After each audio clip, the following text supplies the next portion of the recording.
Deep Shot Podcast, Season 4, Episode 17. That's the It's Caleb the meat. Spear episode, if I've ever Yeah. heard one. Absolutely. We're going to give the nod to another 17, Jalen Waddle, maybe. He's played more meaningful football than I have. I've only lost to Trevor Lawrence and Jake Fromm in my career. That's all I've got to say for me. Josh Allen, perhaps. That's another Not- pretty solid 17. Not after last night. Yeah, true. We will talk about that. It was Caleb's had some rough weekends to start this football season, and it was a great weekend across the board for Caleb. So clap it up for him. Clap it up. I really appreciate it. It's been a long time coming. Just been a struggle year. Sports going to do this to you, but weekends like this make all the other weekends worth it. All right. Well, we are going to get into it and recap this past weekend in football, college, and NFL. Before we do that, just want to give another update on the shirts we got going on. They are being finished up right now. We should have them in our hands by tomorrow, or by the time you're hearing this on Tuesday, and getting work done, shipping them out. So hopefully it'll be in your mailbox or at your front door by this weekend or early next week. Thank you guys for your patience with that. Excited to get going. Also, just another reminder, we've got Deep Shot Sports Party, November 22nd, Mutation Brewery. We're getting closer and closer. We're already in October now. So go ahead. Make sure your calendars are clear. It's going to be a big night. We've got some big things planned. So remember, November 22nd. All right, let's start talking about it. And also welcome back, Jake, just for a second, just so we have. It's good to be back. Good to be back. Really missed the show last week. I had some traveling to do for work, so wasn't really able to make it happen. But I do appreciate it. And Garrison, real quick, and Caleb, both of y'all, when I was listening to the podcast the other day, and when Garrison was like, "Hey, Jake, we miss you, buddy," I want to tell you, my heart was warm. I just wanted to say that because I did have some like PTSD. I was like, man, I'm gonna get roasted on the show, and when I didn't get roasted, I really appreciate it. My biggest hater was Cameron Ramsey, who came on here and was saying I was running after Georgia lost to the Tide. So I'll take it. I deserve some pushback there. Sorry, it won't happen again. But just wanted to throw that out there. Did you figure anything out on your work trip? I mean, did you get it all settled? Everything good? Well, if the fans were worried if you're getting fired, maybe something's going on. You're taking no, not getting fired. It was just some work meetings that I had up in Atlanta. Nothing crazy. Took up a lot of time. Didn't have any free time, but maybe the next, I'll go up at the end of this month as well. And then next month, then I'll be done. So I'll probably have some more spare time. All right. Well, let's get back into it. So Florida beats Texas 29-21. Caleb, congrats. As we've said already, DJ Lagway had a good game, 21 for 28, 298 yards, 2 touchdowns. SEC Offensive Player of the Week. That's got to feel good. Dallas Wilson had another huge game. I think his catches 111 yards receiving, 2 touchdowns on the board. This game, it was really Florida all throughout it. We're going to talk about other games like that Miami game. It was Miami all throughout it, and kind of, Florida State made it look close, but Texas kind of made this look a little closer than it was. I mean, you talk about winning on all 3 phases. That's what Florida did. And really, in that first quarter, the first drive of the game, what did Florida do? Dinked and dunked all the way down the field. I think Billy's a really good scripter of plays in terms of, getting the quick game rolling early and being able to hand Jaden Ball the ball. Yeah, I was going to say, I think they just decided, hey, let's run the ball. That might make it a little bit easier. Jaden Ball with over 100 yards in this game. I really think that was the difference for the Florida Gators in this game because they came out and established the run early. And that kind of made things a little bit easier for Lagway down the stretch, and his guys were making plays. On the Texas side of the ball, I said last week when me and Caleb were doing this pod, I said these teams are very similar in the fact that they have some struggling quarterbacks, some defenses that have, done well for them. The only difference is Florida's had to play really good competition really throughout the whole season. And Texas played one good team, didn't do anything, and then got to play 3 cupcakes. And so these teams matched up in the swamp, and we all had doubts about Arch Manning already, and he confirmed a lot of these. He was a leading rusher in this game. Texas cannot run the ball. And their offense is maybe losing Isaiah Bond, losing Matthew Golden, losing these guys, Kelvin Banks up front. It has really impacted them going forward. But I'll say two big takeaways from this game. Number one, yes, Garrison, you hit on it. the Florida finally deciding to run the ball. And that's big on a couple fronts. Number one, Ballard is a damn good running back. He is a really good runner of the football. Finally be able to get him 27 carries, over 100 yards, and a touchdown. That is something we've been saying on this podcast for weeks on end, that Florida just has to get back to the basics and run the football. They've been putting too much responsibility on DJ week in and week out to be the Superman, to do every single thing. The whole offense runs through him. That's a mistake. And at the end of the day, listen, I know we've done a lot of, dunking on DJ Lagway. The guy's a talented football player. I mean, that is not up for any debate. I think the biggest issue with him is between the ears, just being able to get that done, because he's a true sophomore. He started probably 10 games at this point, not even a full season of action under his belt. You have to make the game simple for him. It doesn't matter. You can even look at Tim Tebow. Back in the day, he was the backup for a little bit. When they won the national championship, he was coming in on just select packages. It happens to everybody. Everybody needs to have something to fall back on. Caleb talked about that first drive, dinking and dunking, getting your quarterback to see the ball hit the receivers in the hands and get yardage, being able to run the football. That sets up play action. So I think that as a whole is why we were able to see some life out of Florida's offense. So we have not been seeing the last few weeks. Number two, I hate to do it, Arch Manning, you suck. You are so bad. Arch Manning is brutal, dude. He's brutal. He's hard to watch. And I'm thinking, if I'm Texas, Arch Manning's hurt right now. Are we buying it? Or is this a cop out? Because I will say this, Arch Manning gets his helmet ripped off in a under 1 minute situation where you cannot take a sack. Arch, you cannot take a sack. That's quarterback 101. That is high school level football. You have to know you cannot take a sack in that situation. He takes a sack. His helmet comes off. He has to go off the field. Matthew Caldwell takes the field. What does he do? One snap, bang, delivers a dime, gets 26 yards, 15 yards on top of that off a personal foul, and then boom, Texas is right in business. And what does Arch do when he goes back out there? He takes another sack. The game ends on him taking a sack and not being able to get the ball out of his hands. It is the small things that Arch is missing on. We've talked about on this podcast before. His footwork is spotty. His arm angles are spotty. He's just trying to do way, way, way too much. And I just don't think he's that guy. I don't think Arch is like a bad talent, but he is playing bad football right now. He is getting away from the basics, getting away from the fundamentals, and it's not working out. In terms of Texas's position, I think I want to combine something that both of you guys have said, which is, missing the Matthew Goldens and the Isaiah Bonds. Also having you could say what you want to, rookie quarterback involved in this. Obviously, Texas is going to take a step back. And really want to say to the people that were dunking on Quinn Ewers last year, because there's a lot of folks that were doing that, you see what's going on. He deserves an apology, if anything, because that guy could play football, okay? Now, he did have probably better players. I would not argue that. But still, just production-wise and what he was able to do for his years at Texas, he was good.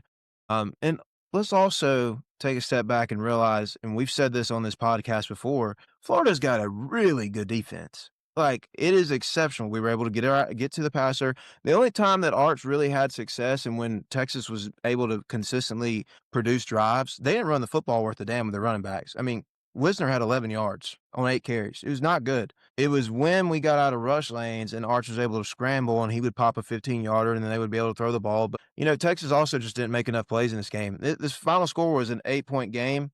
They missed a wide-open double pass. Ryan Wingo did. This game could have been knocked up just as easy as it possibly did. The only complaint I've got from this game, honestly, on our side, Florida's side, is that we were in very well and good control of the game at half, and we almost let them come back into it at the end. But this is the Florida team that I've consistently thought, and this is why I was so high on them early in the year. If they play complementary football on both sides, like if the defense is able to hold a prolific offense and a great play caller to 21, and Lagway can just dink and dunk, hit a couple explosives here and there with the good receivers, and we hand the ball to Jaden Ball more than 20 times a game, it's going to be a good product. You're going to win time of possession, all right? You're going to be able to, with these guys now, get a little bit more confidence in your quarterback who, yes, you can say what you want to. His development this season has actually kind of alarmed me in terms of, in a good way, because as the seasons went on, his production becomes better. Got in practice all summer. Didn't get a spring ball. Barely played last year. If I'm not mistaken, when he enrolled from high school, he was somewhat hurt then. So he hasn't been able to see many game reps as compared to these other guys. Like Arch Manning's been healthy and practicing for 2 years now, and we see what his production looks like. So very pleased with Dallas Wilson coming back, though. I told you guys at the beginning of the season, and I think I got some chuckles and laughs and some like, are you serious? I said if there was one guy that came into college football this year at the receiver position that could look anything like Jeremiah Smith, his name is Dallas. And he showed every bit of it in the game, in my opinion. I mean, even on the deep ball, a lot of people on Texas sideline were clamoring for a pass interference. We're talking about the big play. I think he's just that damn strong. That's a grown-ass man running routes. I mean, you can look at him, he's put together. And not only did he do that, he basically armed the guy off of him, didn't even push with him, just put his hand out and ran through him. And he fell down, caught the ball, made the next guy miss, toe tap down the sideline. And Michael Taft is an All-American. He got his chin strap loosened up whenever he tried to come over there and tackle him, getting in the end zone. And they're the two best athletes on the defense are dragging him in the end zone. This is Texas, okay? So I think I will say, I think you're being a little too nice to Texas right there. I think I'm not going to sit here and say they're going to go on and do great things. I still think it's 7-5 at max just because of the guys that are left on the schedule. And I think Billy's going to give a game away, but the potential of this team, I still don't think anybody's going to want to play them at any point the rest of the season. I think the Florida talent is there. I do agree with you on that. But if I had to say one thing about this Texas team is, number one, you talked about it, the double pass. The dude's running butt naked open down the middle of the field, and they dismiss him. Mm-hmm. There were two other passes that Arch had in this game that should have been walk-in touchdowns. Mm-hmm. So that is my one of the things. If you're a Florida fan, like Caleb, if you're listening to this, like, yeah, feel good. You were able to come away with the win. Texas missed 3 should be easy touchdowns, and then still only lost by 8 points. I think it's a good win. I'm not trying to rain on anybody's parade. I think it's a good win. You know, at home. I don't think Texas is. I mean, we know at this point Texas, who is a preseason number 1 in the country, they're not that team. They're not that team we thought they would be. They're unranked now. Unranked. Them and Penn State this week. We'll talk about that in a little bit about Penn State, but one stat here, Arch Manning, this is his 3rd year in college. I believe he has 5 games won as a starter. I think he's had about 8 or 9 starts, but his 5 wins are Louisiana Monroe, Mississippi State, San Jose State, UTEP, and Sam Houston State. Guys got to learn how to beat the big dogs. They got Oklahoma in the Red River rivalry this week. I'm sure we'll talk about that. John Mateer up in the air there. But hey, I want to clear the air on something else too that I saw on Twitter. I just got to speak about it. About the people were in game bitching about Billy Napier when he called timeout, and he was there. Everybody, like the announcers, were saying there's going to be a 10-second runoff or whatever. I may or may not have texted the people in this Deep Shot group message that I wanted some, not necessarily Christian-like things to happen to Louis Riddick in the announcing booth in the game, because I thought they were just downright horrible. Didn't know what they were talking about. Don't know ball. And they gave Billy a hard time when he called a timeout when Texas was about to get the ball back, or it was like 3rd and something. We were trying to run it out, and he called timeout. Then they thought he bailed him out. Well, what people don't know is the best offensive lineman had his helmet pop off. So if you let them go on a 10-second runoff, we get a second stringer in there probably to the side that we ended up running the ball on that same play. And so when he called timeout, he allows him to sub back in. He made the right decision. So do you think Billy Napier should get an extension now? You said last week he was going to get fired if they lost. If they lost. I didn't say he was going to get an extension if they won. I said he'd get fired if they lost in a big way. He's still got a lot of meat left on this bone, brother. I mean, he's in the midst of a 24-ounce steak, and he's 3 bites in. It's just he's got to still play Tennessee and Ole Miss and Georgia, which, by the way, gotta say, I was looking on some Georgia message boards today, and there is some hilarious commentary about what some fans in Athens or around Athens may be thinking about what Florida is going to do to them. I don't know if you guys see this, but it was kind of a little X-rated what they're going to eat. You can put your own vocabulary in there, but word's out, brother. Word's out. People are scared. I'm not scared in the slightest. I think Texas is Texas, and I just mentioned that Arch Manning hasn't done good, hasn't beat anybody good. I think Florida, you should be excited that you won a game, and I think that's really cool for you guys. Let's talk about next week. Let's talk about 2 other teams in Florida State, or in the state of Florida. Miami, Florida State, Sunshine Showdown in Tallahassee. I don't really need to go crazy in the stats. If you watch this game, it was just a beatdown. It was 28-3, and then Florida State just had Castellanos running around in the 4th quarter to kind of make it close there with a chance to maybe do something there at the end. Norvell just pussying out for that field goal at the end to not go for the cover. That was fucked up. That was really fucked up. Carson Beck, you could argue probably one of the Heisman favorites right now. Miami, obviously one of the top teams in the country. They dominated this game from start to finish. Florida State did not do themselves any favors. Castellanos had 2 picks. He's also their leading rusher, so they really couldn't get anything else going around there. Miami's defense looks really good. This game was just start to finish, Miami owned it. I mean, there was nothing you could really say more about that. I don't think, as somebody who said last week that I thought this game was going to be the best one of the weekend, that really disappointed me. I really thought Florida State, considering what happened to them last week, the loss that they took to Virginia, how good their offense has been so far, Miami just really shoved them in the dirt, and they look really good. And Florida State, to think about that win against Alabama in week 1 to what it is now, we'll see what they do the rest of the season, but these two teams are going on very different paths right now. Yeah, they are. And it's unfortunate for Florida State because I kind of was hoping that they'd have like a worst to first type year. Would have been, pretty exciting. A few takeaways. The scoreboard, yeah, it was 28-3, kind of triggering to say that, but it was 28-3 at one point. I just don't ever. It was full of Florida State just shooting themselves in the foot. I feel like they got away from what the game plan has been when Florida State has been successful. Like you look back on that Alabama game, they were able to run the ball effectively. Tommy Castellanos, and I know this is probably a little inflated because they, dropped behind in the game, but he threw the ball 45 times. 45 times. You can look at Tommy Castellanos' career, so far at Florida State and then also back at Boston College. I forget the exact number, but I think it's like every single time he's thrown like was it okay? I couldn't remember if it was you or Josh Pate. So take that as a compliment because I could not remember. But it's like if he's thrown it more than 30 times, he has never won, that's a crazy statistic because when you are having to rely on Tommy to throw the ball, that's not his forte. That's not his strength. That's not what he's supposed to be there to do. But I say all that to say, I think Miami is the best team in college football. I think they have an incredible offense, and the improvements that they have made on the defensive side of the football is outstanding. It is absolutely outstanding. I mean, shoot, man, we can look back at last year. Cam Ward was running the show on offense, and they had the best offense in football, but they couldn't stop a dang nosebleed.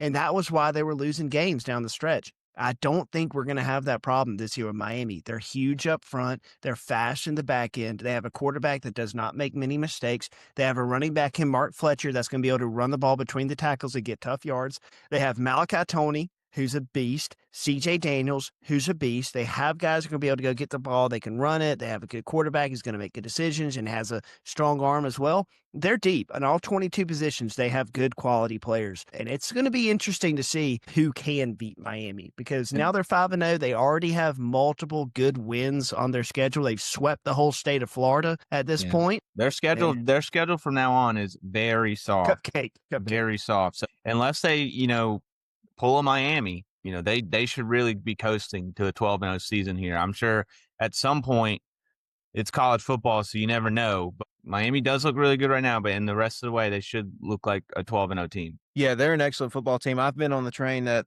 they've been the best team in football since, I think, probably after week 2, week 3, maybe. I really cemented it when I saw them play Florida. I thought this was my lock of the week for them to cover this game, and I thought they would decisively win. They made it a scare for gamblers at the end, but really was just coasting at one point or another in this game. And I tell you what I think started it off. The first drive of the game, when they stopped Florida State and held them to 3, Florida State open script was awesome against Miami, okay? They were able to get the ball down the field pretty close to the end zone, ended up coming away with 3. I think that took the wind out of their sails a little bit, and it ended up coming back to bite them because after that, I'm not mistaken, Miami did punt. Florida State either threw a pick or punted as well, and then I think the first play after that, Miami scored, and it was Malachi Toney who, one of them dudes in college football at this point, like if you maybe didn't have him on your chart as a breakout player or somebody that's going to contend for awards at the end of the year, but he looks like Tyreek Hill in college football. I mean, that's the comparison I got in terms of just the way he plays, how he runs, how they get him the football. He reclassed. He can't even buy a pack of cigarettes. He can't buy a lottery ticket in some states. Remember last year when I said that Ryan Williams couldn't drive? He can barely drive. He's 17. He can barely even drive. He may or may not have his license anyways. Guys that age usually just opt with the Uber, dude, sometimes. There's a new thing, by the way. People are scared to drive, but maybe that's a deep thought. Anywho, Miami is without a doubt the best team in the country. They passed the eye test in terms of, first of all, I think the most impressive part of their team is the offensive line. They've got some mammoths, some freaks up front, okay? And I'm not talking about the ones that just got sentenced to 4 years in prison, okay? I'm talking about 6'8", 360-something pounds, can move just like they were 5'7", 190 at that weight. They're bullying people. They bully teams. And there's nobody left, just like Garrison said, that there's nobody left on their schedule. They could turn the ball over 2 or 3 times against all those teams. If they win time possession, they'll probably win the game. Like, they're just going to. They can outplay everybody. The only thing that can get Miami at this point is help. Yeah. I mean, they just got to keep playing the way they've been playing the first 5 weeks, and they're not going to lose until at least the postseason. One last thing about this game, some clip about Holly Rowe falling down there and Michael Irvin just scooting out of the way, not even helping him out. Dude, probably trying to protect a bag of Coke or something he's got in his pocket. That was a hilarious clip. If you didn't see that, go find that. All right, let's head over to Tuscaloosa. Game day was at this one, Vanderbilt at Alabama. Alabama wins 30-14. Talk about a backdoor cover. I mean, that one hurt. Yeah. If you were a Vanderbilt bettor like myself, that really stung. You had exactly what you needed there at the end. And then the Alabama just go for it and try to win the game right there or just put it away. And then they just end up getting a wide open touchdown. Really hurt. But in terms of the game in itself, look, I think Vanderbilt really had a pretty good chance to win this game. But 2 red zone turnovers really cost them. Obviously, they had an interception from Pavia and a fumble from them. And the fumble from them when they were up 7-0, and it looked like they were going to at least go up 10 to start the game. I think Alabama, Ty Simpson, he has looked awesome, but at the same time, no one has put pressure on that guy. I think when we go back to week 1, Florida State put that guy in a blender because they were able to just get after him so much. Ever since then, he has had all day to throw, and he has been dicing people up. He has had a really good game, threw for under 300 yards. I feel like everyone's talking about him as the best quarterback in college football. Pavia, on the other hand, did everything he could, but just the Alabama defense kind of had him in a blender a little bit. I also think Vanderbilt, to only give their running back 4 carries, and he had 76 yards. He had that one busted up the gut. I think it was the first touchdown of the game. I don't really know what that was about. I think they should have gave him a little bit more chance. I think Vanderbilt's a good team. I think, they're going to be at least fighting for at least 9 or 10 wins in the way they look. We'll see what happens down the road. But they had a really good chance to win this game, but they made some crucial mistakes. And credit to Alabama. Talk about not being able to run the ball. Jam Miller showed up. It was the first time they had a 100-yard rusher since 2023, which is absolutely huge, and especially a crazy stat for a team like Alabama. But they've got it right. They're 4-1. They go to Missouri this week. Obviously, we'll talk about that next episode. But Alabama comes away with the win. But my big takeaway is, if Vanderbilt just did those 2 turnovers, I think were really the big difference in the game, because they definitely took away at least 6 points there from Vandy, which would have made it a real close game there at the end. Yeah, no, I agree. That's what I was going to talk about, was more specifically that first turnover, the Pavia fumble. Yeah, you're right. I mean, they were up 7-0 at that point. They had a really, really, really good opportunity to take a 2-score lead, and that would have really swung the momentum because, correct me if I'm mistaken, but Alabama got the ball back after that fumble, went right down the field, scored, knotted it up. Vandy gets the ball back. They don't do anything. Bama gets it, boom, it's 14-7. And the tide has turned at that point. Every bit of momentum that you had 15 minutes ago when you were in the red zone threatening the score to go up 2 scores, it's gone. It's gone. It's out the window. So to say a little bit about Vandy, kind of mimicking what I said about what the issues that Florida had earlier in the year that they kind of cured this week, they have Diego Pavia playing Superman. And I understand it. Diego is 100% the best player on that team. He's the most dynamic runner. He's obviously the best passer on the team. But yeah, I mean, I think you're right. I mean, if you would have asked me how many carries their starting running back would have gotten, I promise you I would have said more than 4. I'm looking at this right now, and dude, the dude better have gotten hurt. I'll say that because that is ridiculous. It was like his first or second carry of the game. He goes for 65 yards and he gets gets 2 touches after that. And he had the shovel. He had the other touchdown. It was a shovel catch too, which is an awesome play design. That was an incredible play design. Yeah, that was sick. It is so sick. But I just don't really get what Vandy's plan was there. It wasn't like this game was ever like so far out of the picture where they had no choice but to throw, kind of like what we were talking about with Tommy Castellanos, throwing the ball 45 times. Well, they were behind, so you couldn't really run it. Well, in this one, they were in the game until the very end. Until the very end of this game. I mean, the final score was a little misleading because this was a game in the fourth quarter. So disappointing, man. I was really hoping Vandy would be able to find a way to come out with the win. And like Garrison said, Vandy plus the points, plus 10.5, all time. I mean, all time brutal beat. And I don't know if y'all knew this, but in this little CBS pick we were doing, I went 6 for the first 7. Started off hot. I wasn't even going to do it. Thank you. Look at that. He learned something while he was at work. We said he fixed something. We just figured it out. I fixed it. But shit, what was I saying? Okay, yeah. So I hit like 6 of the first 7 games. The Vandy game, I get the brutal miss. I didn't hit a single game for the rest of the time. I didn't get a single one. I didn't hit a single one. I lost every single bet I made on Saturday. I sent it to Jake and Ryan and Justin. My slip was brutal. It was literally, I started thinking at the end of the day, I was like, did I win one bet? And I was like, I couldn't remember one time where I was like, oh, okay, I got that. Nice. Dude, it was like 0 for 10. Brutal.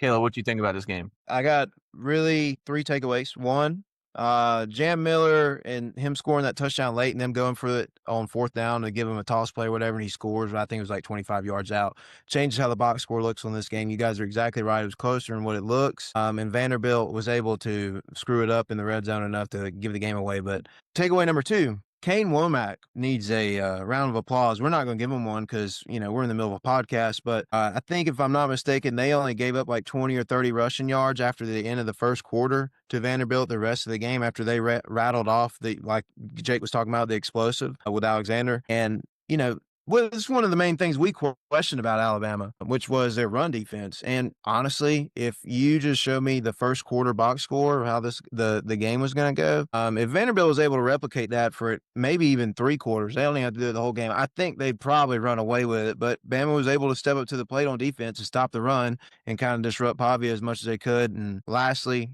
ain't nobody really doing it like Ty Simpson's doing it right now, brother. Okay. And I think it's a combination of, one, their offensive line is really, really talented, and they've got probably the best center and left tackle in America. 2, they got 3 number 1 receivers right now that are all getting the ball as much as they please. Jeremy Bernard's unbelievable. Horton could probably start at almost any other SEC school. And we all know the name of Ryan Williams, and everybody's thought that he's regressed. Well, no, he's still almost got the most yards on that team. And they've been playing exceptional here of late. So he's got a good coaching staff around him. We're talking about the things that Alabama's had to fix. They've gotten it done. They still look sharp. And let's just maybe cool it on judging teams based on their week 1 performance, because I can go ahead and guarantee you that Bama is playing a lot better than they were in week 1. They're going to get better as well. This is not going to stop. They're going to be a very strong team for the rest of the season, just strictly from the development standpoint and who's coaching them and who's calling the plays. Also, Caden Proctor is going to continue to get the ball. If you want to, we're gambling podcast. Some of us are gambling men. If you want to sneak a bet in there on Saturdays, I think a solid one, if you want a long shot, is Caden Proctor over under carries or receptions. He's going to get the ball in big games. He's too good of an athlete not to. And they gave it to him on 4th down on a crucial situation this game. We saw what he did against Georgia. Those plays are not called because they just came up with them right the other day. There, I guarantee you, he's going to be used for the rest of the year on that offense for yardage purposes, not just to block. The Caden Proctor anytime touchdown prop is going to hit at some point this year. And yeah, like Caleb likes to say, send your kids to college. That will be the send your kids to college pick. The odds of that have to be at least like plus 10,000. Have to be. Ty Simpson should be the front runner for the Heisman. I think him. I think Carson Beck are in that conversation. Probably the 2 leading, in my opinion. I mean, it's hard. I mean, the stats, you look at what he's doing. He is doing really good. I like I said earlier, though, I think a lot of that is the offensive line. And I think, whenever there's a team that can finally put some pressure on him, we're going to see how he responds. But he has done very well. And like Caleb said about the running. I mean, we talked about last week. Vanderbilt was one of the best rushing teams. Alabama was not. That script was flipped. As well as Alabama before the Georgia game never had less penalties than the team they were playing. And they've had 2 games in a row where they've had less penalties than the team they're playing. So they've really fixed that. So props to them for that. All right, other things that happen around the country, we got to talk about it. Penn State loses to UCLA. I would argue, and I don't really know if you would argue against it. And if you would, I'd love to hear it. This has got to be the most embarrassing loss in perhaps college football history. I mean, you can maybe go Michigan App State, but that was week 1. But that's the only one. Circumstances that this was for Penn State coming off that loss last week to Oregon, the heartbreaking one. Everyone's, fired James Franklin. He'll never get it done. And you just think all you got to do is go to UCLA, who hasn't won a game, who hasn't led a single second all season. They've been blown out by UNLV and New Mexico, and Penn State goes into the Rose Bowl with probably 20 fans in the stands and loses. They lose. And not only did they lose, the game, it was close to the end. They came back and made it a game. They were down 27 to 7.5. They were 24-point favorites. They were down 20.5. They could not stop Nico Amalivia. He was having himself a game. He was looking, that was the best game he's played in his whole entire college career. Without doubt. He ran the ball 16 times for over 120 yards. He had 3 touchdowns rushing, another 2 through the air. Wow. I'm not really going to go too much in depth about UCLA. They're probably just going to go back to losing games and be 1-11. But they had that play caller who was the first time he didn't even know how to use the headset. All you can say there. You want to know about Penn State? Their quarterback was the leading rusher on their team. That's not a good thing. What happened to Nick Singleton and Katron Allen? That was supposed to be the strong suit of Penn State's team. And I talked about this a couple weeks ago with Clemson. Just because you got all this returning action does not mean you're just going to be a good team. And Penn State, man, things have fallen off. They're also unranked now, as they should be, 0-2 in the Big Ten. They're not going to run the table. I'd put my life savings on that. I don't know what's going to happen with James Franklin. I don't think it's, these buyouts are getting insane and schools don't want to pay it. I don't know who Penn State's going to go hire. I don't know. That's a whole different discussion. But, to go out and lose this game to this team. It's one thing if they went out and they lost to, like, Washington State or, Minnesota or, but UCLA, this team has been dunked on all year. No one likes UCLA. No, there's not a team in college football that was like, maybe just to troll Penn State, but there's no one that was out here wanting UCLA to win a game at all.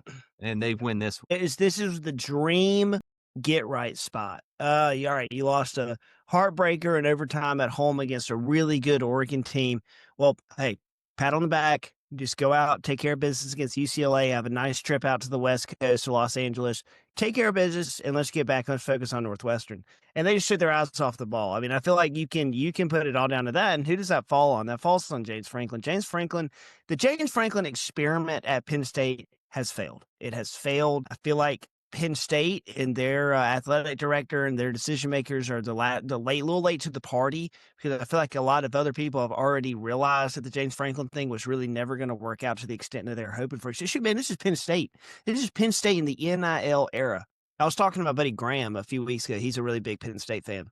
And I told him, I was like, 10 years ago, you would have dreamed for Penn State to be in the position they are now. But he said, yeah, Jake, but I was in a different era. This is NIL. Like, he talked about how many CEOs that come through Penn State and the amount of money that Penn State generates. They have no excuse to consistently lose these games to big-time opponents. They have no excuse to take their eyes off the ball and lose to UCLA. And Garrison, you raised the point, like you said, you don't think they're going to run the table. There's no way they run the table. If they run the table, that includes them going to Columbus, Ohio, and beating Ohio State. If they run the table, that includes taking on a really good Indiana Hoosiers team at home and take care of business there. I guarantee you they, at best, split that. There's no way they go to Columbus and win. We've seen James Franklin. What was he, 4-21 against top 10 teams? There's no chance. There's no chance in hell. Drew Aller failed. I mean, he wasn't. I'll say this: I don't think Drew Aller was the reason they lost, but he did not elevate his team.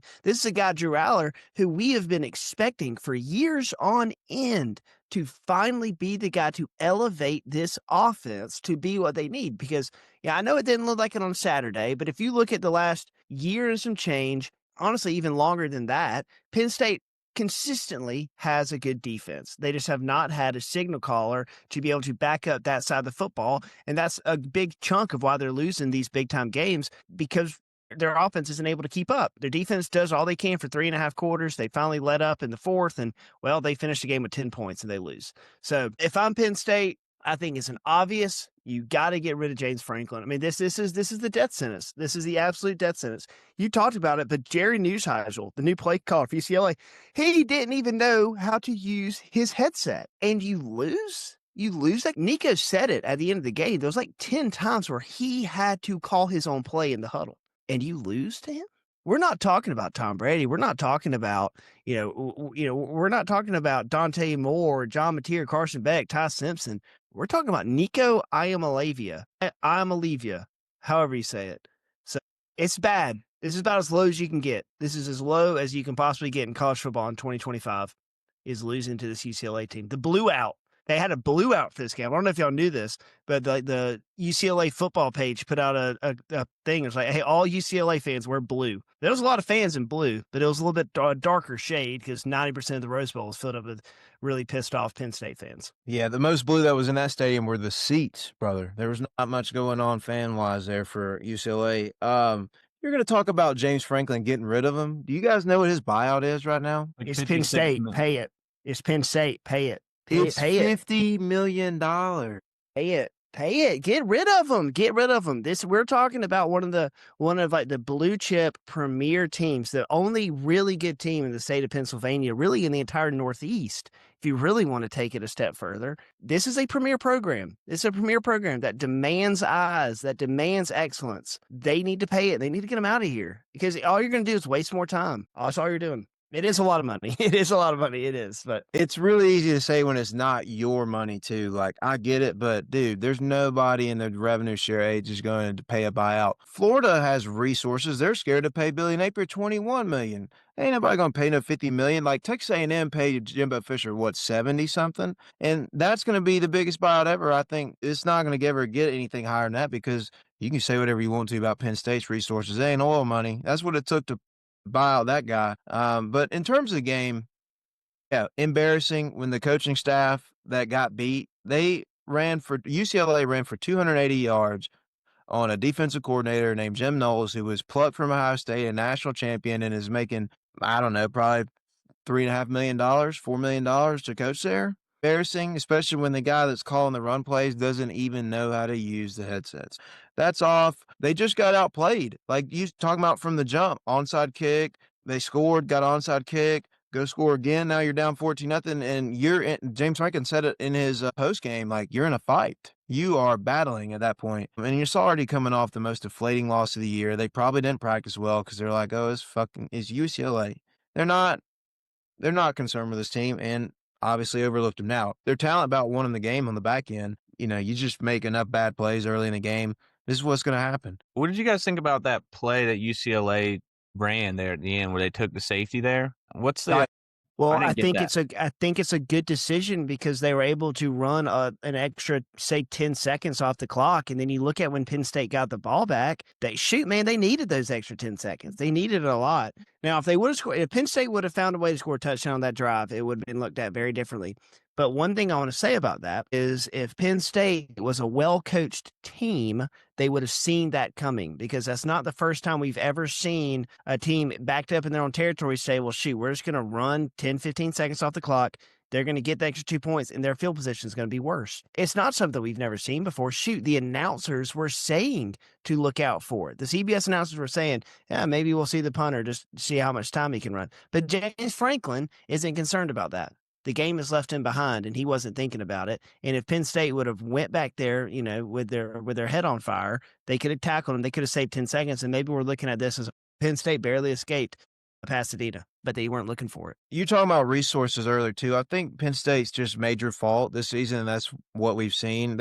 Him and Clemson got bit by the same bug. They spent all their money on their resources to try and pay the players that could have left for the NFL and just buy them back. They bought them back. They're not using them. Just like Garrison said, what are we doing with Katron Allen and Nick Singleton? What are we doing?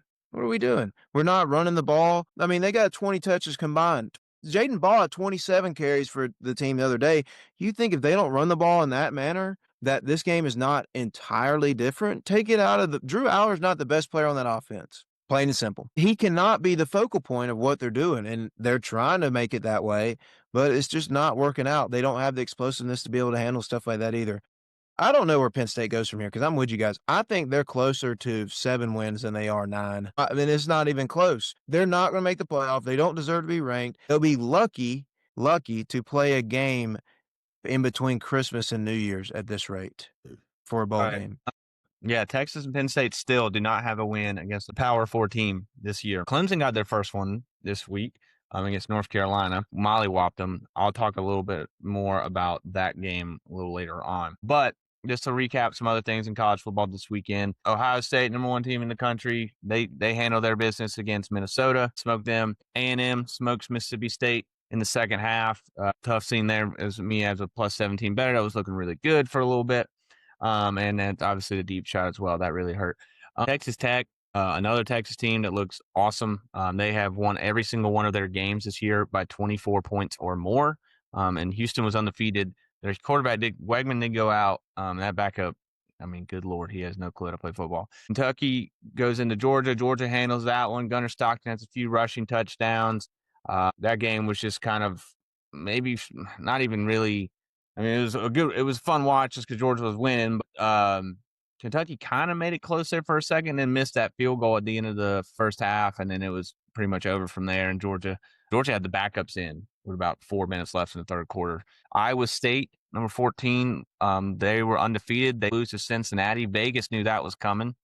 Cincinnati was favored in that game. Michigan beats Wisconsin 24-10. They're 4-1. Notre Dame, they keep rolling. They beat Boise State 28-7. Big game, I thought. Virginia beats Louisville 30-27. Virginia now 5-1, undefeated in ACC play, which is crazy because in week 2 they played NC State. Wasn't a conference game, if anybody didn't know that. But I had Louisville as my favorite this past week. In Virginia, to come back on that win and bounce back. And Miller Moss, I mean, he was making some really bad decisions in that game if you watch.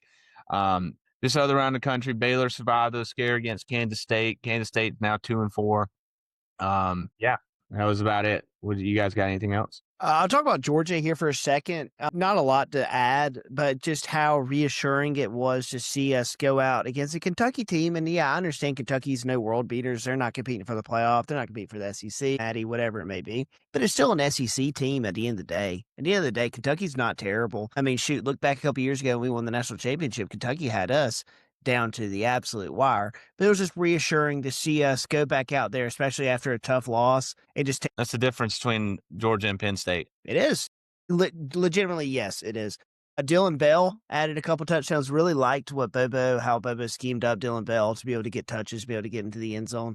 But yeah, a really impressive win for Georgia, even though it is a team like Kentucky. And I know the non-Georgia fans are going to listen to this and be like, dude, he's glazing Georgia over beating Kentucky. I am, because it was convincing. There wasn't a second of that game where I thought that Kentucky might have a chance. So good win for the Dogs. Good bounce back. All right. Let's get into our top 10 this week for college football. Well, Jake wasn't here last week either, so just so everybody knows, we talked about it. Jake had Penn State and Texas ranked in his top 10 last week, and I think he learned his lesson. Would you say that, Jake? I learned my lesson, but still, honestly, just going back, yeah, I know it's easy. It's easy to look in hindsight and be like, oh yeah, Jake's an idiot. He had Texas and Penn State in his top 10.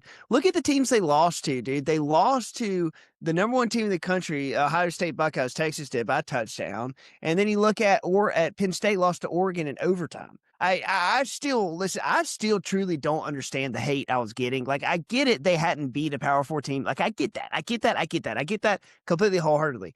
You can only play the teams that are on your schedule. And now, obviously, I get it on, October 6th, looking back then it's like, oh, dude, Jake's an idiot. Why would he do that? But I still kind of think they deserve that spot. Okay, here's what I ask you. Why did you think that they deserved their spot, but Georgia did not deserve their spot in the top 10? Because Georgia lost in a worse way, truly.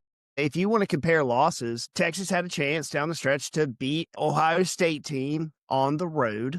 Also think if you want to look at Georgia's best win at that point, still to this day, is against Tennessee. And I do think style points matter to a degree. And we saw Georgia probably should have lost that game too if Tennessee had a competent kicker. And then just looking at Penn State, like I get it, they hadn't played anybody outside of those games, but they had a great comeback and they lost to a really good Oregon team in overtime. That's all I'm saying. If they lost in if either one of those squads lost those games in embarrassing fashion by 2-3 scores, then yeah, obviously they wouldn't have been. But I'll say this. I think preseason rankings, because Penn State, Texas, number 1 and number 2. Number 1, number 2, preseason AP top 25. And neither one of them are ranked right now.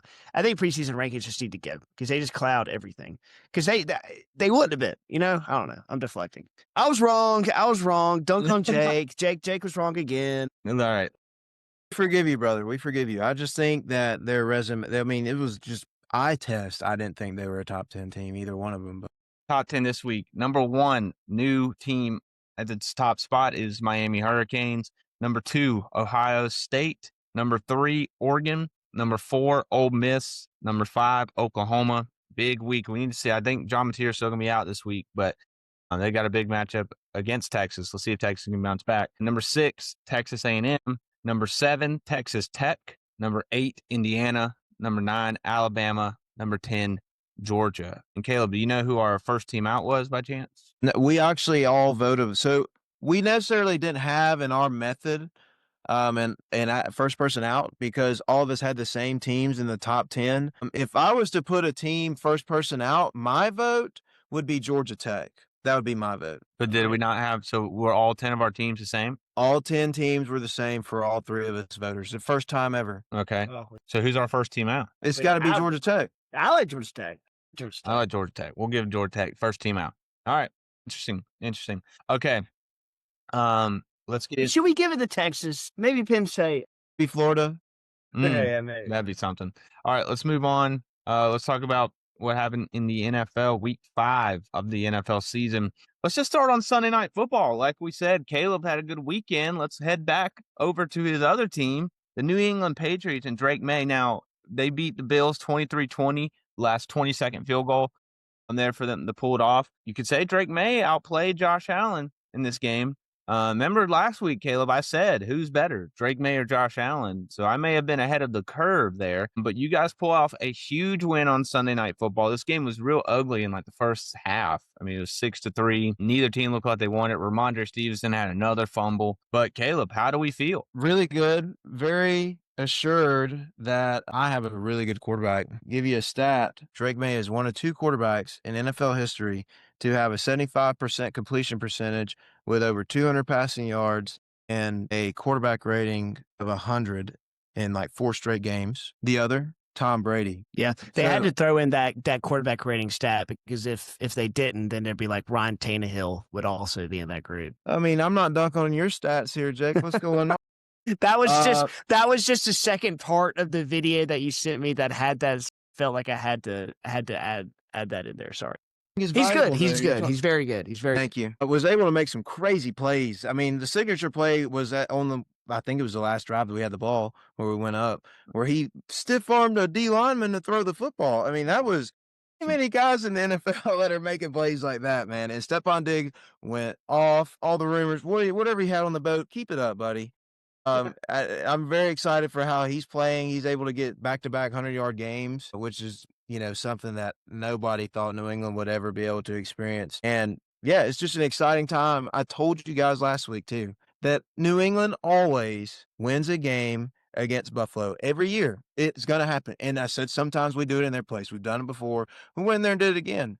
And the turnovers, I mean, Ramondre Stevenson really disappointing me this season. And Antonio Gibson, the unfortunate part, he's going to continue to get the ball because Antonio Gibson tore his ACL in the game. He's out for the year. So it'll be him and Henderson toting the mail for the rest of the season.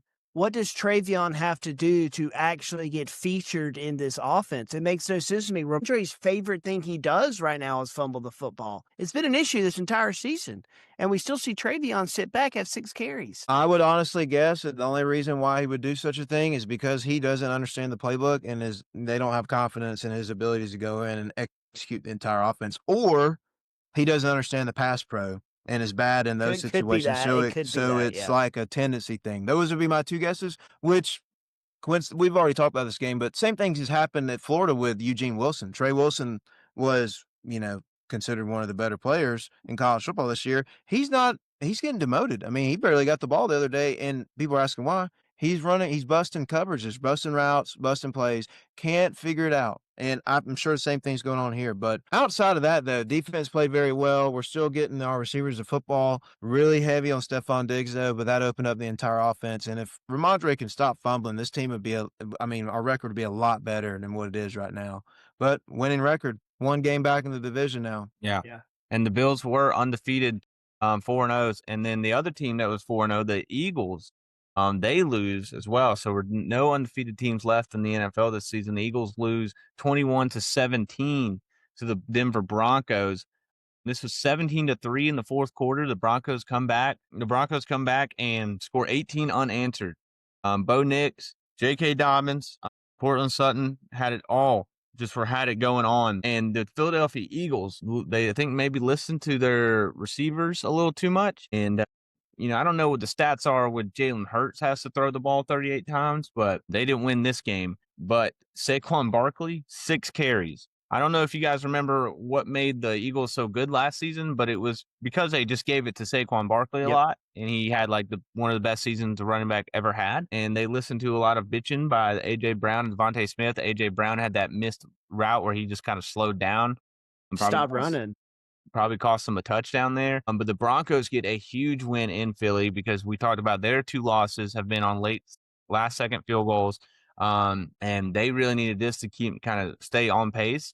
With the AFC West, it kind of seems wide open between them, the Broncos and the Chiefs. But for the Eagles, I mean, to be fair, they've won all the other games they played, and they played some really tough teams so far. But I just feel like they could have finished this game a lot earlier than they did, and they kind of got away from what they were doing. And if I'm the Eagles, and I don't know how you guys feel about this, but if I'm the Eagles, I'm just going to go back to, dinking and dunking, 5-yard throws, just hold the ball for 8-9 minutes of drive, run the football, let Hurts and Barkley, run a couple times. That seems to be the recipe for success. They just have to pound teams and then maybe throw one over the top when teams start biting in. But, I mean, I think it's obvious. Jalen Hurts has to throw the ball 38 times. You're not in a good situation as the Eagles. No, you're not. You're not. Because listen, Jalen Hurts, I know I'm probably like the proverbial Jalen Hurts hater on the podcast because I just don't think he's that great of a quarterback. I think he's a really good runner, but in terms of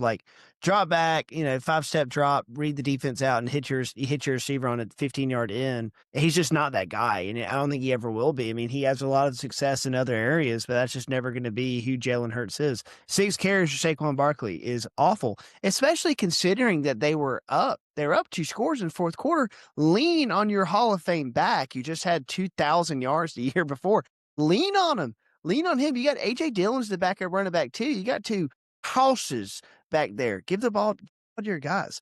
The A.J. Brown situation is getting bad, and I think we might be a few weeks early on this because I just think it's going to get worse. But watch the replay of the Hail Mary that Jalen Hurts threw. A.J. Brown basically played defense on Devontae Smith.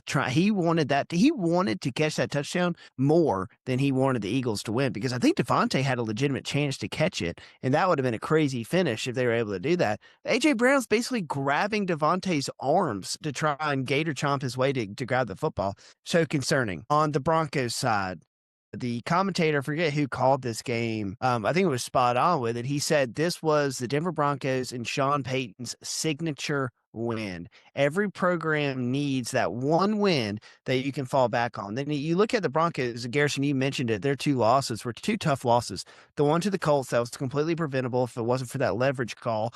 When they missed that field goal to try and take, win it, they call a penalty, they get 10 yards, they make it. That's a really tough loss. Then the game to the Chargers was really good back and forth affair. They only lost by 3 points. This is a big win to get them back on track because I think, I know the Denver Broncos, I think have the best defense in football. Nick Bonito is an absolute freak. He is a freak. Watch him play football. It is porn. Watch him get off the ball. It is pornographic. The dude is shot out of a cannon every single snap. It's unlike anything I think I've ever seen. I mean, it mirrors like the Von Miller seasons when they won the Super Bowl and he was like the defensive player of the year every single year. It's the speed to snap is second to none. Then he backed that up with a really good back end, good linebackers, other good rushers on that side of the ball. They have a good run game. It's a good squad. It's a good squad in Denver. This is a big win for them too. My main takeaways from this game, I love the points you guys are talking about, but first of all, fourth quarter defense for Philly was bad. Bo Nix somehow came alive in the fourth, and the big play of this game that really kind of changed everything was the game winner, in my opinion, was the 2-point conversion when it was 16-17. They could have extra pointed it and then gave Philly the chance to do whatever, and then they forced them to try and go score. I think they get the ball back, kick a field goal, and that kind of salted away the game. Also, the target situation, yeah, they need to throw the ball. I tell you, they need to throw the ball less too. This is your stat for this game. Dallas Goedert got 9 targets. He had the second most targets on the team, okay? He had 3 catches for 19 yards. That is abysmal. So we need to throw it more to A.J. Brown and Devontae Smith. I would agree with that wholeheartedly. And yes, probably run the ball a little better. Situationally, maybe there's an issue with the coordinator in Philly. I don't know if that's worth talking about, but I don't even know the guy's name, but it seems like it is down from what it has been. But they need to pick their targets more accordingly, I think, in terms of how their scheme of their offense goes, because there's no way that you can tell me. I understand the performance that they've had this year. Devontae Smith and A.J. Brown in a true full route tree, well-developed NFL offense should pay the rent. It should pay the rent. There's no way that those guys alone cannot, catch for 150, 200 yards a game. We'll see what happens with them going forward. I mean, I'm sure the Eagles are still going to win, 13, 14 games, but this seemed like one that definitely got away from them. Some other things that happened around the NFL, that Bucs-Seahawks game, we talked about it briefly last week. They had the awesome uniforms going on, but this was an awesome quarterback matchup between Baker Mayfield and Sam Darnold. Baker Mayfield had almost 380 yards passing. Darnold had 340. It seemed like both offenses just couldn't stop. The Ohio State wide receivers, Ibuka and Smith and Jigba, both had insane days. And then that last second, if you didn't watch it, I mean, Darnold kind of looks like he's getting sacked, trying to get rid of the ball. I think the ball got tipped or, it got hit the helmet or something. And the Bucs end up winning again. They're 4-1, 3-0 on the road this season. And it seems like every game they play comes down to the wire. Well, every game they have won has. Baker Mayfield has 4 game-winning drives this season. They're 4-1. Baker Mayfield is playing as good a football as anyone in the NFL, and listen, I don't say this lightly. He might be playing like the best quarterback in football. And if you don't want to say it's the best, I'll settle for top 3, top 5. He's playing that well. And you want to add on top of it, the Buccaneers have a laundry list of injuries that they're dealing with right now. They didn't have Tristan Wirfs for the first few games. They're without Hall of Famer Mike Evans. They're without Bucky Irving yesterday. That's just 3. They are without their starting guard, Cody Mosh. He's on the injured reserve. I mean, it's incredible what he's doing. I hate it. As a Falcons fan, I absolutely hate it because the Bucs are just like, I don't want to, it's cheap of me to say, though, the Bucs are getting lucky because that's what it looks like. But shoot, man, good teams make good plays when the opportunity presents itself, and the Buccaneers capitalize on everything. And it looks like if things don't turn, this is going to be another year where the Bucs win the division. I think this will be their 8th straight season where they've won the NFC South, which is 8, something like that. Nah, It's crazy. They haven't lost it since Brady came into town in 20. Who else would have won it? Wasn't the Saints? Dang sure wasn't the Falcons. 8 straight years. Wasn't the Panthers. It's either 7 or 8. Someone can fact check me on that. But yeah, the Bucs look dang good. And Emeka Egbuka is sick. He is having statistically the best start of it. They've won it 5 years in a row. So this will be 6? Okay. Yeah. Dang, I thought it was. No, they've won it 4 years in a row. So this would be 5. What the hell am I? Who won it in The Saints won it in 2020. Yeah, because that was like Drew Brees' last run, no? Yeah. The Saints won it The Bucks won it 4 years in a row. Before that, the Saints won it 4 years in a row. Wow. Okay. All right. Hopefully, I wasn't just predicting the future here. I really hope that wasn't what I just did. But yeah, no. Statistically, Ibuka's had the best start to a career as a wide receiver he's ever had. Ever. He has the best stats through 5 games that a receiver's ever had. Kind of crazy. And I remember criticizing the pick, saying, you have Mike Evans, you have 2 good running backs, Rachaad White, and you have Bucky Irving, you have Chris Godwin coming back. What are we doing? And it seems like a really good pick right now because he's going to be that guy for 10 years. Yeah, Baker Mayfield is playing like a top 3 quarterback in the NFL. I think in terms of like what people are doing on the field, I think it's Josh Allen, Baker, and I think Matthew Stafford's in that category too, like in terms of who is balling right now in the NFL. And that's a short list for you. And look, what's crazy is the stat that Jake's talking about. They're not scoring like 1 possession games. People usually just have terrible records. You can have bad records with 1 possession games. We're down with 3 minutes left in the game. Every game, and we've won them. I told you guys the exciting brand of football. Also, jersey game that we spoke about on the podcast last week. Whoa, those jerseys popped off the screen, man. Love Baker Mayfield also running it up with a fan in the tunnel. I don't know if you guys saw that video where he was calling him this and that before the game, and then after the game, he's like, I told you. And the fan, what are you doing at that point? You're just telling you still suck. Okay, well, you just didn't watch the game. Maybe you were too busy at the concession stand or, looking at your raffle numbers for the 50-50 at the end of the game. But if you watch ball, you understand that guy is not anything in that category right now. He's hooping. The Seahawks scored a touchdown on 5 straight possessions until the interception, and it wasn't enough. I'm telling you, Sam Darnold has looked really good. I've said that a couple times now throughout the last couple weeks, but, I mean, he's back, like all the way back. And Smith and Jigba, you want to talk about another guy creeping in the top 5 territory. Yeah. I mean, he has been spectacular. All right. Just to wrap up some other NFL stuff, go back to Thursday for a second. The 49ers, without pretty much everybody, beat the Rams in a crazy game. If you watch that one, poor Connor Williams, that fumble right there at the 1. They had a chance to, they still get the ball back, send it to overtime. But then the 49ers able to come away with the win there. Mac Jones, he is 3-0 as the starter for the 49ers this season, which is pretty crazy. The London game, the Vikings beat the Browns 21-17. Dylan Gabriel didn't look too bad. The Browns actually, I thought for a while were going to win that game. And then Carson Wentz puts together a really good last-second drive. Justin Jefferson seems like he's been a little quiet so far this year with all this quarterback stuff going on with Vikings. He finally has a big game as well. Colts smoked the Raiders. Geno Smith, we talked about back in week 1. I remember the Raiders might not be too bad. Geno Smith he's got some problems. He cannot stop throwing interceptions. I think he's thrown like at least, he had one where he didn't throw one, but I think he's thrown like 2, 3, 1. Like he has thrown a ton. And Ashton Jeanty just, it might be a while till we see him really start exploding. Saints get their first win of the year against the Giants. Spencer Rattler gets his first win of his career. So really good for him, I guess. Cam Scatterbo, that one clip where he's just pile driving the linebacker. That was awesome. Cowboys destroyed the Jets. Jets are 0-5. I think they're the only winless team in the NFL right now. Dak Prescott is playing very well. George Pickens is playing very well. I think they said he has 5 touchdowns through his first 5 games with the Cowboys. First receiver to do that for the Cowboys ever. I really don't know. Here's a question for you guys.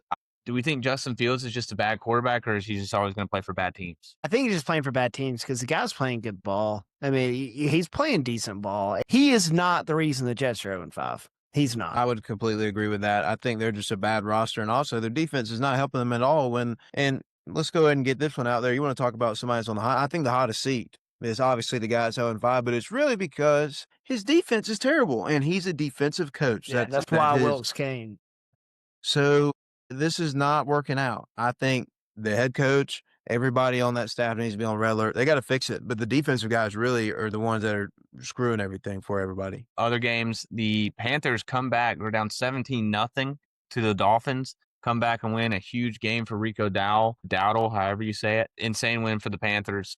The Panthers Dolphins play-by-play announcer this game, Eric Collins. I don't know if y'all got the chance to listen. He needs a full-time contract for CBS or Fox, and he needs to be on the call every single Sunday. I've never watched a battle of two 1-3 teams and been on the edge of my seat thinking it was the damn Super Bowl more than this game. He's incredible. And if you didn't know it, he's the every game play-by-play caller for the Charlotte Hornets.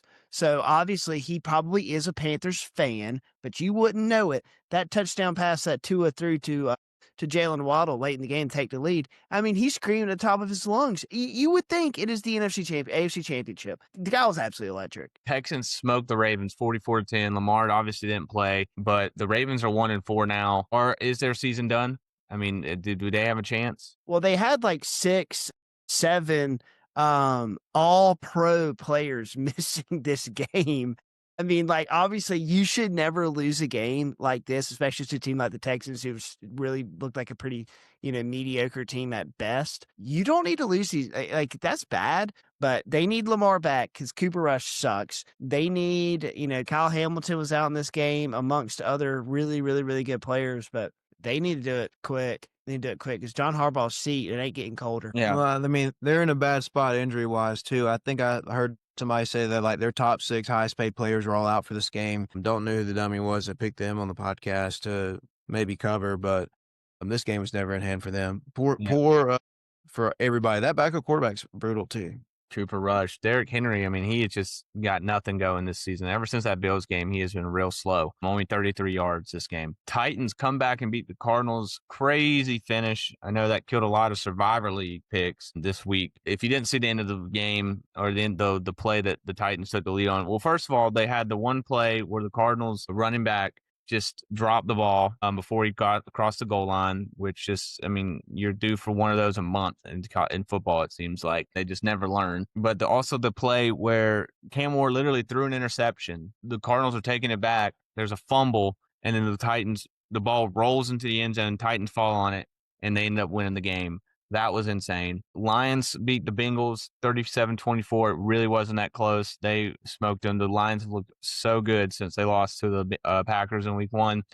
And they have figured everything out offensively. They've still got guys everywhere on the field. And then the Commanders beating the Chargers 27-10. They were down 10-0 in this game and then kind of stormed back and won 27-10. Justin Herbert had that brutal interception when they were trying to get back into the game down 10 at the 5-yard line. But man, Chargers were 3-0 and they've fallen 2 games in a row. Anything you guys want to say about those other games in the NFL? I did want to speak a little bit on the Commanders-Chargers because finally the Commanders have realized that Ja'Cory Krosky-Merritt is their best running back, and he's finally able to get 14 carries for $111 and 2 touchdowns. I hope the Commanders continue to lean on him because I got him in Dynasty and I really want him to pop off. But yeah, tough loss for the Chargers, man. It was looking like this was going to be the team to beat in the AFC West, and now 3-0 feels like a lifetime ago. Now they're sitting at 3-2, and what'll happen? Justin Herbert kind of slowed down, a little bit in this game. Wasn't able to find anything. Finally had a game where Quentin Johnston came back to reality. He's 4 catches, 40 yards. So yeah, a little disappointing in the Chargers. Thought they'd be able to take care of this, so especially when it's a little funny story when it was 10-0. I was watching with my girlfriend, and she said, "What's going on with the Commanders? Aren't they supposed to be good?" Like, yeah, I don't know. 10-0. This ain't looking good. And then about an hour later, I said, "Grace, look, it's 27-10 Commanders. Look how fast that happened." I want to go back to Thursday and say that the Rams really gave this game away to the 49ers. Was very disappointed in how they just a fumble on the one. A lot of teams are getting ate up with the fumble on the 1-yard line nowadays. Really disappointing to see. But Kyron Williams kind of gave that game away. The Rams are, I think, better than the 49ers. Mac Jones is playing his tail off, and Kendrick Bourne was probably the fantasy pickup of the week, unless you picked up Rico Dowdle or already had him on your dynasty team. Yeah, disappointed to see them lose that game. I know it's kind of washed away in our memories because I was all the way back in Thursday, but still really fun game to watch. Was disappointed in how it went for the Rams. Yeah, that was an insane game. I mean, I feel like the Thursday night games usually are kind of disappointing, but they've been pretty good so far this year, I would say. But you go back to week 1, we obviously had the Cowboys and Eagles, and the Packers Commanders, a little bit of a snoozer there in that first one, but that Dolphins Bills game was really fun. Seahawks Cardinals a couple weeks ago, and then obviously the 49ers Rams was good as well. Jake had that video about the prime vision. This week we've got the Eagles and Giants, so we'll see. I'm excited to see Cam Scatterbo in prime time, though. I love watching that guy play football. I think Thursday night football is the best all around product that we get on a weekly basis. I think, like I was talking about, that prime vision that you can watch. I think that's the best way to actually watch a football game and actually be able to see what's going on. I think the broadcasters are great. I think all the insight you get from Amazon is great. Because I remember just a few years back when Amazon bought the rights for Thursday Night Football, I was a little bit skeptical. I mean, tell me if y'all disagree, that's fine. Like if Sunday Night Football, Monday Night Football, I think it's easily Thursday night. I think they have the best booths out of all of them. I really like Monday night better. That's my favorite one out of all of them. But Thursday is pretty competitive. They just usually have terrible games. I think Al Michaels he does not have any juice. And I think I like listening to Kirk Herbstreit call games. So that's cool. But the problem is Al Michaels just seems like first of all, he doesn't really give any juice. Second of all, he feels like he gets something wrong, on every play. He doesn't know the name. Yeah. He doesn't know the distance, but it's funny sometimes when then they go to the panel they have there of Tony G and Whitworth and Richard Sherman and Fitzpatrick. I like that. I like that as a crew. But in terms of I don't know, the Monday night, I feel like I just don't get enough Monday night football in my life because we're doing this and I'm editing and everything. Sunday nights really. Sunday night is pretty good too with Chris Collinsworth. I just hate how he talks about everybody. He loves every quarterback. He can't get enough of them. He's a romantic whenever he's talking about the game. There's not even hardly any analysis. He's just oh, look at this guy. This is what he did this play. You know what I mean? Now, here's the guy, Patrick Mahomes. Let's get into our player and deep thought of the week before we wrap this up. Last week, we had Jake have the tie. We had a tie between me and Caleb as player of the week, and Jake was our tie-breaking vote. So I have now won 3 of player of the weeks this year, and you guys have both won 1. So you guys really got some catching up to do. So, Jake, what do you have as your player of the week? My player of the week this week, I think, is going to be the winner. Baker Mayfield had absolute hell of a game this week on the road in Seattle. 29 for 33, 379 yards and 2 touchdowns. Also added 15 on the ground. The guy's doing it all this season. We spoke about it a second ago. He might be playing the best player and the best quarterback in all of football at bottom top 5. I have a stat for you though. Baker Mayfield is the first player in NFL history to throw for 375 or more yards with less than 5 incomplete passes. First one ever. 4 incomplete passes, 380 yards on through the air. Baker Mayfield, hard to say he's not the player of the week. All right, Kayla, what you got? So I'm going to take a more of a spin here, and I think this is a winner. Jake can talk about, Baker Mayfield this, NFL player that. I want to go into the deep roots of the sport we all love, college football. And there was a game between 2 academies where Pete Hegseth, our Secretary of War, attended, and Navy pulled out a dub. In the middle of that, they had a player by the name of Eli Heidenreich. He had 8 catches for 243 yards and 3 touchdowns. Okay, this is receiving yards for a Navy. Okay, this is not the most impressive one though. I'm just giving you that as not only did they do this. Blake Horvath, the quarterback for Navy, is my player of the week this week. Stat line for you. This is Armed Forces. They run the triple option, right? 20 for 26, 339 yards and 3 touchdowns in the air. He also had 17 rushing attempts for 140 yards and a touchdown. 180 yards of offense on his own with 6 incompletions and 4 tuds. Wow, that's incredible. Dude, that is incredible. That was an awesome game. I was watching that a little bit. My player of the week is going to be Rico Dowdle. 23 carries, 206 yards, and a touchdown. I talked about that Panthers crazy comeback.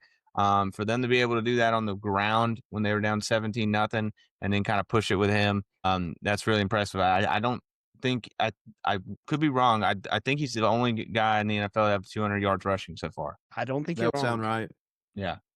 Yeah, shout out to anyone who started him in fantasy. Yeah, shout out to the guy that traded him too. This guy, what a start. Let's get into our deep thoughts of the week before we wrap it up here.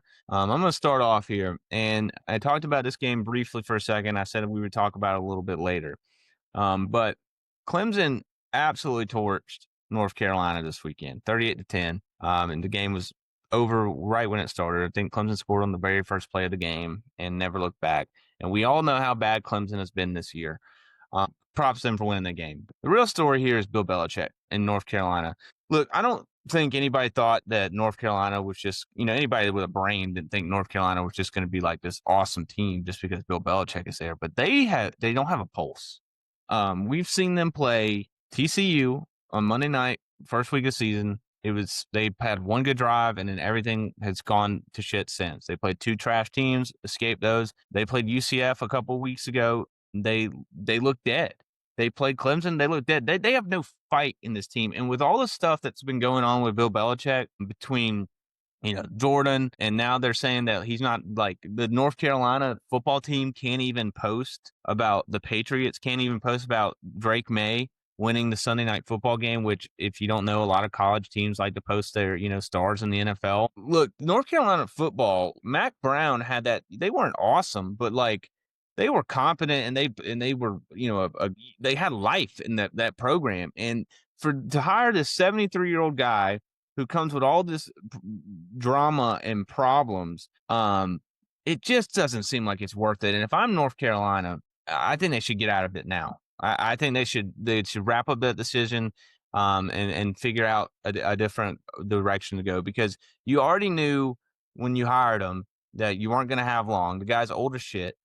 And I don't think Steve Belichick, who's, the defensive coordinator out there, and that's another thing, like, this, you at least think with Bill Belichick and Steve Belichick, like, that these guys are going to be able to find ways to scheme up good defensive games. They don't. I mean, they get waxed every single game, and I don't think it's going to turn around. I don't think this team, I don't know what goes on in practice. I don't know what they do throughout the week, but they have came out every time they've had to play a competent opponent and have looked like they don't even belong on the same field. So I think North Carolina should just wrap it up with Bill Belichick, because even if maybe there was no outside noise coming with it, then it might be, worth it to kind of feel it out. But he is just not giving you guys anything. And it's not like North Carolina is, a crazy, like, known for football program, but you can't be where they were and now just going this far backwards. And I don't think it's going to get better. I don't think Bill knows how to coach college football. I don't think he knows how to scheme it up or, do the recruiting and everything. And I think a lot of things in the offseason we heard that he would know how because of, how the game sped up to the NFL. I just don't see it. And I think the sample size, what we've got, like, if they would compete in these games, it'd be different, but they're not even close. So I think Bill Belichick and the North Carolina thing, it's already over, if you ask me. So yeah, that's my deep thought of the week. Yeah, it's hard to think that it'll get better. And the buyout is massive too. That's another one we talk about, especially for a school that's got to pay basketball players too. I think it's like well over $30 million as it stands right now. I mean, props to North Carolina for taking the shot. Yep. Like they took the deep shot, and you take a deep shot, sometimes it's going to get intercepted. And if they listen to this podcast, I think give us three the props, because not a single one of us thought that North Carolina was going to be worth a damn. We all said everything. Listen, it's the same sport, but it's a completely different game. College football and the NFL is a completely different game. You're dealing with grown men and one, but you're dealing with 18-year-olds and 19-year-olds who want to party and get ass on the weekends. In college football, it's completely different.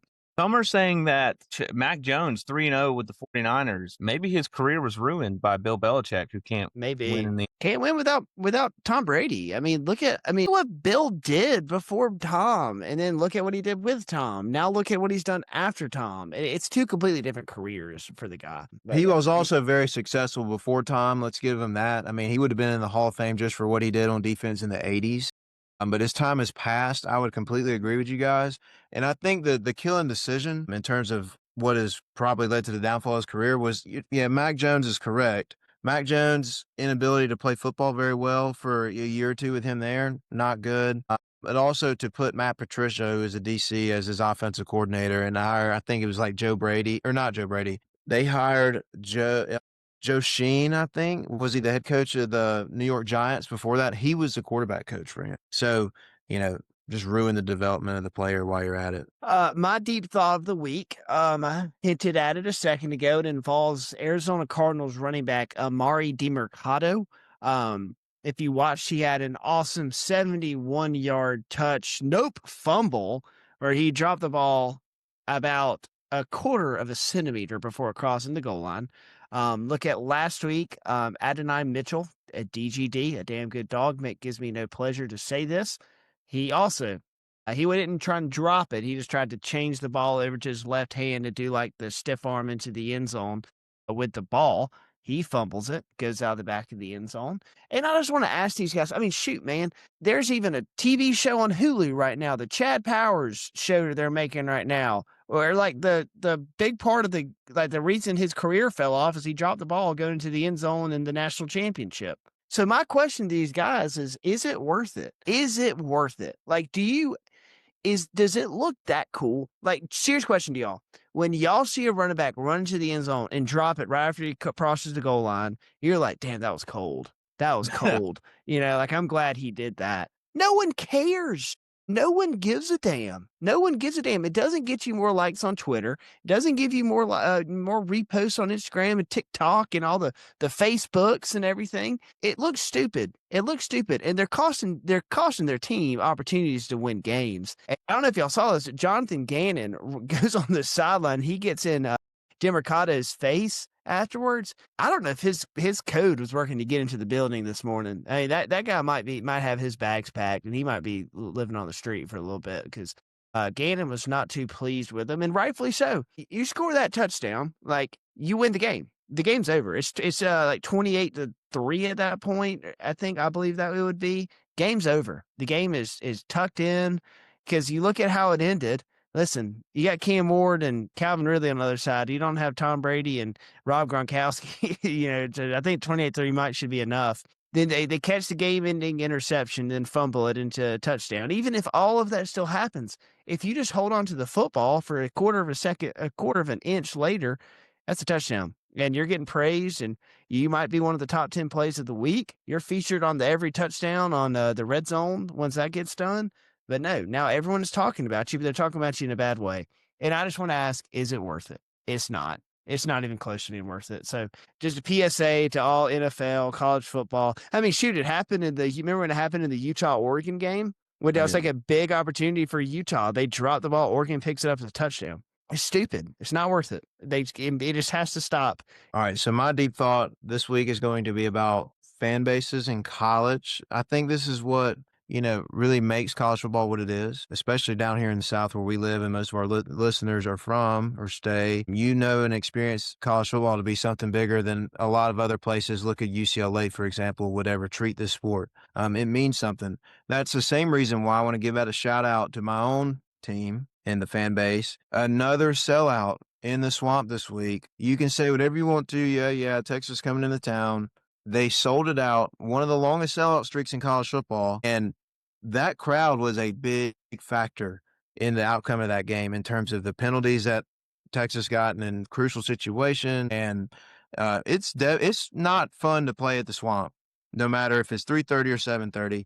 But I want to lead that into that these fan bases deserve better. Well, since we last talked, I think we made a point where the protected opponents for the SEC next year were going to be a certain amount of teams for each team. Well, the schedules came out since then, and I think the Florida fan base and I think other fan bases deserve different games too. But I always think Florida LSU, we're going to miss that. And I said when we talked about this the last time that I hoped that they would come back and still be able to kind of squeeze them in. But it screwed up the entire formula. We're going to play LSU every other year from here on out. Don't get them at home. We deserve to have a game like that at home or on the road. Both fan bases do. Bama deserves to play LSU at home and on the road every year too. And we're still not getting it. And these fan bases, I just want to warn people in college football now, those are marquee games for a reason. Those fan bases want to see those games for a reason. You're stripping them of that.